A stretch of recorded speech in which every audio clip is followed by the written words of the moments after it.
Hey everybody, welcome to the first ever episode of the Breakpoint podcast. We are here to give you guys a little bit of an insight into collegiate tennis, kind of the recruiting process. That's the goal here, and three areas that we're going to hit on this podcast. First off, we're going to bring on some college coaches directly on the podcast, and we will be interviewing them, letting them talk about their school, talk about what they look for in a player, their coaching strategies, things like that.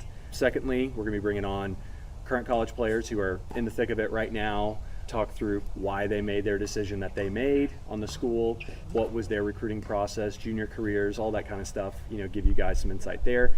And then thirdly, which I think is pretty important, is ex-college players who are now out of college tennis, who maybe didn't pursue professional tennis and are in the professional world, and kind of some applications of what are some of the pros to pursuing college tennis, even if you're not going to pursue a professional career. Because I know Taylor and myself both played, we loved it, enjoyed it, and there's a lot of application that collegiate tennis has to life after college tennis. So that's a little bit of an overview of why we're doing what we're doing.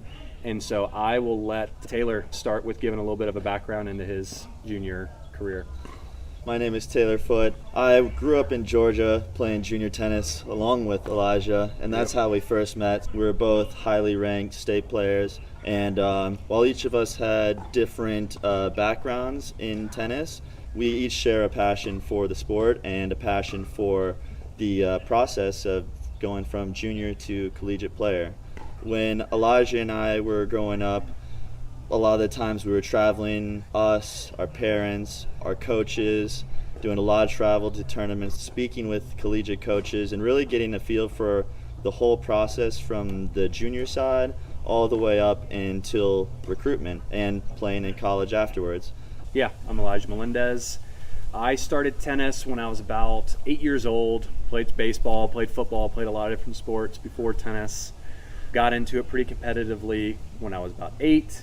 Georgia is a huge hub for junior tennis, so the competition was really, really high, really, really tough. Taylor and I, we grinded training, playing tournaments. Played each other several times as well. Of course, yes. So with that, with it being highly competitive here in the Southeast, I didn't do a lot of traveling out of the Southeast, and so that led to, there's pros and cons to that, but on the flip side, a lot of the coaches were going to the Kalamazoo's and stuff like that, super nationals, and I wasn't at those tournaments. And so, like you said, the recruiting process looks different for everybody, and so it looked a little different for me not getting that exposure at an earlier age, so it came maybe a little luckier later, and we'll get into a little bit later into each of our particular recruiting processes. But that's a little bit about me. So it ultimately leads us to, why are we sitting here and talking about this? What's the point?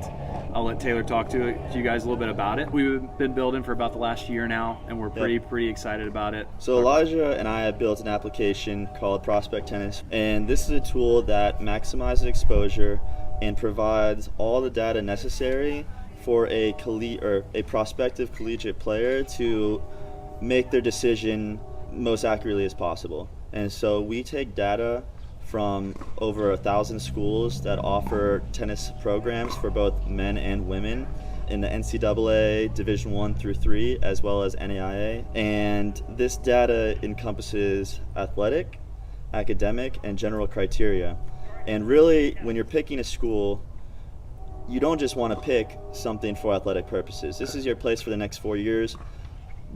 You're going to live there. Yeah, you want to be there. You want to be there. You want to have a good time, but you don't want to have too good a time. But you want to be focused. You want to make sure it's a good academic school and sort of plan out your future, not just based off tennis. Yeah. You should be basing off other things as well. And so we created this tool to encompass all those categories and provide a hierarchical list of the schools that apply best to you. Yep. And so I came up with this product when I was doing my recruitment process, and because I was so frantic and there were so many schools to look at, I didn't really know what schools fit me best. And so I was able to pick out all this data that was in the ether, in the internet, formulate it together and put it into an Excel spreadsheet, and then tabulate which schools were the best for me based on my own individual preferences. And from that list, so you made that thing, how many schools ended up being on that list? There were over 900 schools on that list, and I went to Elon University. Elon University was the number 2 match score on my list.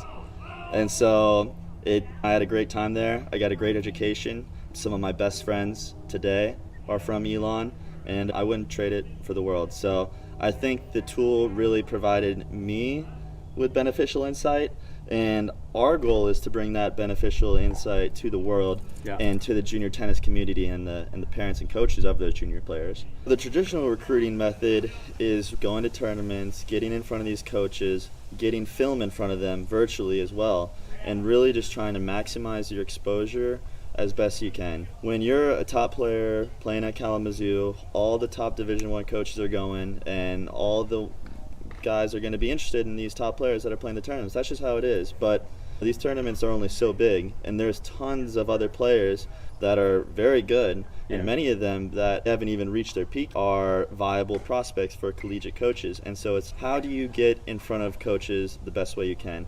And a lot of it is plug and play, reaching out to coaches, seeing what tournaments they're going to be at, showing them your video highlights before you're trying to meet with them at the tournaments. When you're a junior, there is such an idea that it's big D1 or nothing. Yep. You see all the top kids in your academy, you see all these players at the tournaments, winning the tournaments, there's coaches there watching them, and you're like, I want to go to Alabama, I want to go to Georgia, I want to go to the Pepperdine, I want to go to these schools, and if I can't, then there's nothing for me here. And that could not be further from the truth. There are way more schools, and you will have an amazing time at so many different options. So the best advice that I can give, take time early, invest into it, look into it, really understand it, and you'll be very, very far ahead. And there is a school. If you want to play college tennis, there's without a doubt a school. And so what was your recruitment process like? You started your sophomore year? Yeah, tennis was in the family. My brother and sister played tennis. They stepped away from it once they started to decide college tennis or not. And my dad was just like, hey, if we're going to keep playing this, either play it for fun or let's push through to college. And so I wanted to push through to college. I wanted to go to Alabama really, really bad. And so I put all my eggs in that basket. I wasn't really in the rankings to have the coach really look at me. To be on a full scholarship. Yeah. And so I really didn't do a lot of outreach to a lot of different schools. I did some around. Georgia has Hope Scholarship, so I was not naive to not look at some Georgia schools because there's some pros to staying in state. But put all my eggs in Bama, and I didn't get it. And I was sitting February, supposedly going to school in August. I started to talk to some other schools like Kennesaw State, Liberty. There were some other smaller D1 schools that I was looking at, but even D2s, D3s. I looked at NAIA, Georgia Gwinnett. I looked at a lot of different options, but I wish I had started there. Had I started there, it would have been a lot less stressful, but I didn't know. I got really, really lucky. I went and played some futures and did really well in some qualifiers, and I got Georgia Tech to give me a walk-on spot at the last second. I didn't know what to do. I just said, I want to go to Bama, and that's pretty much it. And that's just not how it works. And I see the problem with a lot of players whose parents aren't tennis players and don't have that, let's say, collegiate athlete background, really in any sport, is they don't really know all the options that are truly out there.